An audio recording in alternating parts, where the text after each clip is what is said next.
পানিতে নেমে যে ভিডিওগুলো করেছি তার মধ্যে সবচেয়ে কষ্টের ছিল এই ভিডিওটা। কারণ এখানে আমার টোটাল শুটিং প্লাস পাখির ভিডিও সবগুলো আমার নিজের করতে হয়েছে। আমি এখানে নৌকা না পেয়ে একটা শোলা নিয়ে বিলের ভিতরে চলে গেছি। শোলার উপরে ব্যাগ এবং মোবাইল রেখে আমার নিজের ভিডিও করেছি। এ কারণে কষ্টটা আরও বেশি হয়েছে। মাঝে মধ্যে বাতাসে শোলাটা অন্যদিকে চলে যাচ্ছিল।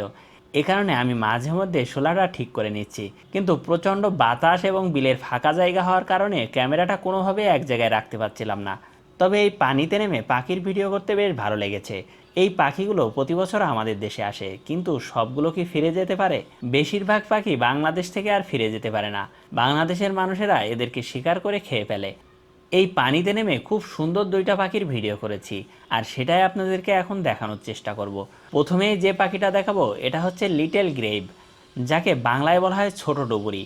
ছোটোখাটো ডোবা বা বিলে এই পাখিগুলো বেশি দেখা যায়, আর এরা এই পানির উপরেই বাসা করে ডিম পাড়ে। এই ডুবুরি পাখি খুব সুন্দর দেখতে, তবে এই পাখিগুলো খুবই চালাক, বারবার পানিতে ডুব দেয় আর খাবার সংগ্রহ করে। এই পাখিটা ছাড়াও আমি আরও একটা সুন্দর পাখির দেখা পেয়েছি।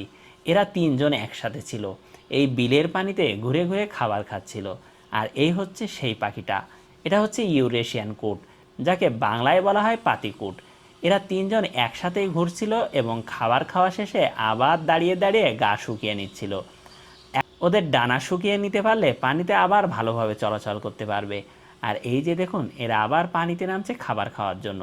এই সুন্দর পাখিগুলো আমাদের বিলের সৌন্দর্য, কিন্তু কিছু মানুষ আছে এদেরকে মেরে ফেলে, আর এরা বাংলাদেশে এসে আবার ফিরে যেতে পারে না তাদের নিজস্ব দেশে।